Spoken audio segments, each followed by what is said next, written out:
উত্তরার milestone school and কলেজের একটি ভবনে বিমান বাহিনীর প্রশিক্ষণ যুদ্ধবিমান বিধ্বস্তের ঘটনায় স্তব্ধ গোটা দেশ। কোমলমতি শিশুদের উপর আকাশ থেকে এভাবে বিমান আছড়ে পড়া আর এতে অনাকাঙ্ক্ষিত মৃত্যুগুলোকে মেনে নিতে পারছে না কেউই। এদিকে ঘটনার পরপরই সোশ্যাল মিডিয়ায় ছড়িয়ে পড়ে একটা প্রশ্ন, জনবসতিপূর্ণ এলাকায় কেন যুদ্ধবিমানের মতো বিপজ্জনক প্রশিক্ষণ নিতে হবে? এর জবাবে প্রথমেই পরিষ্কার করা জরুরি যে বিমান বাহিনীর প্রশিক্ষণ বলতে ঠিক কি বোঝায়। প্রশিক্ষণ ফ্লাইট বা ট্রেনিং ফ্লাইট কি? প্রথমত, এই প্রশিক্ষণ হলো বিমান চালানোর কৌশল অনুশীলন, দ্বিতীয়ত অস্ত্র ব্যবস্থাপনার মহড়া এবং তৃতীয়ত হচ্ছে যুদ্ধ অনুকরণে ফ্লাইট বা কমব্যাট সিমুলেশন। এ ধরনের ট্রেনিং হয় নির্ধারিত ট্রেনিং এরিয়া বা এয়ার স্পেসে, যা সাধারণত জনবসতিপূর্ণ এলাকা থেকে অনেক দূরে হয়ে থাকে। তবে প্রশিক্ষণের শুরু এবং শেষ অর্থাৎ টেক অফ এবং ল্যান্ডিংয়ের জন্য প্রয়োজন হয় রানওয়ের, আর সেখানেই সমস্যা।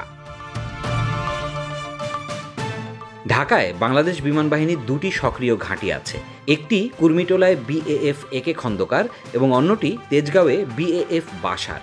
দুই ঘাঁটি শহরের কেন্দ্রস্থলে অবস্থিত, ফলে জনবসতির ওপর দিয়েই বিমানগুলোকে উড্ডয়ন ও অবতরণ করতে হয়।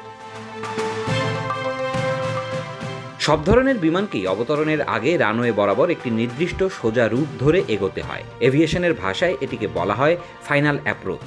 রানওয়ে থেকে 6 থেকে 8 নটিক্যাল মাইল দূরে থাকতেই এই ফাইনাল অ্যাপ্রোচ রুট অনুসরণ করে বিমানগুলো। ফাইটার হোক কিংবা যাত্রীবাহী, সব বিমানকেই অবতরণের সময় এই রুট অনুসরণ করতে হয়।